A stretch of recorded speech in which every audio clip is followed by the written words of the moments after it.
Good morning, everybody. I was just thinking to myself, dude, do you remember back when I had that clicker and I was trying to work my videos with the clicker? It just did not work.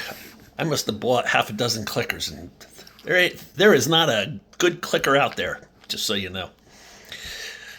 Anyway, I have gotten so many inquiries about the Menendez brothers situation out in California. I think it was 28 years ago, the Menendez brothers killed their parents. And they alleged that their father, who was a high ranking executive in the entertainment industry, had been molesting them, and that their mother knew and did nothing about it. They were portrayed back then as just being greedy and wanting their parents' estate and money. I have not, just to be honest, I have not watched the latest Netflix docudrama on the Menendez brothers. So I want to watch that. It's just, I got to get in the right frame of mind to watch that. And I haven't watched it. But I recall enough of the case to put in my 2 cents. But I'll also try to watch the docudrama and then put in 2 more cents. But times have changed. Now victims are being taken serious. Almost 30 years ago, yes, this dirty little secret of sexual abuse was just kept under the rugs. And it was a lot easier to just say it was two brothers who wanted their parents' money than to face the fact that their father, who was a very public figure in the entertainment industry, could have been abusing them. Monsters hide in plain sight.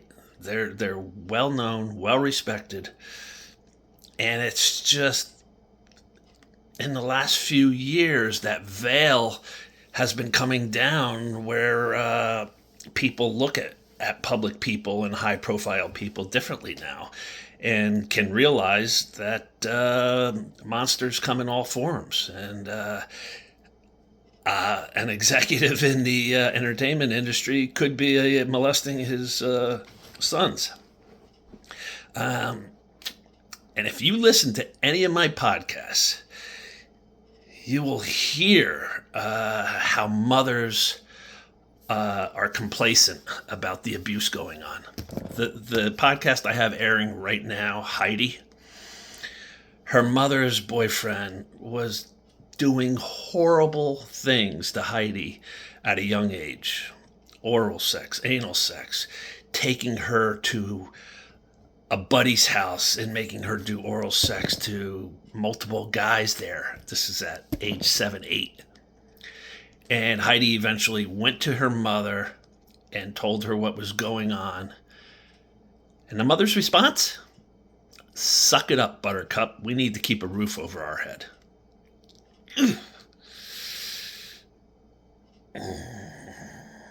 My very first podcast guest, Michelle.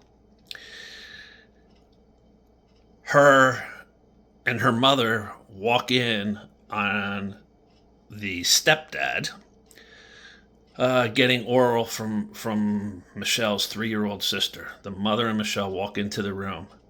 The mother grabs Michelle by the hand, yanks her out of the room, shuts the door. Michelle starts complaining to her that we need to go help her sister, and the mother slaps Michelle and tells her to keep her mouth shut.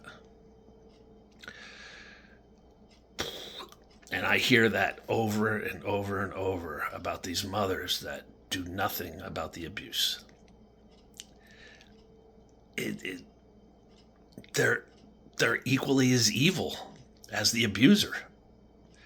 Could I understand how the Menendez brothers would want to shoot their mother? Oh, hell yeah. Could I understand how they would want to shoot their father? Look at my situation. Look at every abuse victim that reaches out to me and says, you did exactly what I wanted to do and have dreamt of doing. So the Menendez brothers did it. And the only problem, I had the prosecutor on my case. He said rehabilitation for pedophiles really does not work. It does not drastically improve their odds of not reoffending. So I can't sit here and tell people to go do what I did. That would be reckless. And one of the main reasons is you're going to flush your life away. I was blessed to get a 5-year sentence. The Menendez brothers got a life sentence. A guy out in Pennsylvania went to the cops multiple times about this guy who abused him and his sister. Nothing was done. He just saw the guy on his riding lawnmower mowing his lawn. He stopped with a shotgun, got out, killed the guy. Now he'll face first-degree murder. I had a girl reach out to me on Instagram whose brother killed their father because he had been molesting him. The brother's doing a life sentence. So you don't want to go kill your abusers and flush the rest of your life away. You want to heal. You want to get healing.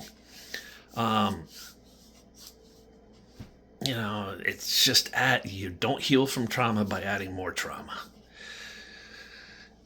So can I fully understand what the Menendez brothers did, including the mother? Yes, 1,000%. Did they get railroaded 30 years ago by the prosecutors painting it as greed? Yes. Did the prosecutor in my case do anything like that? No. He did a dual investigation and uncovered enough dirt on Dennis Pegg, my abuser, that he had a good picture of why I did what I did. So, with that being said, yesterday in the news, the district attorney out in Los Angeles said he's going to look at resentencing the Menendez brothers. Because if they got sentenced, if they did today what they did back then, I doubt they would have got a life sentence. And that's basically what the district attorney is saying as well. So let's hope they get a resentencing and they've served enough time on a 30-year sentence, 30 to life. They've got, I believe, 28 years in, so that's more than enough on a 30-year sentence. And let's hope they can get out. So we'll keep a watch on this and keep you updated. Bye.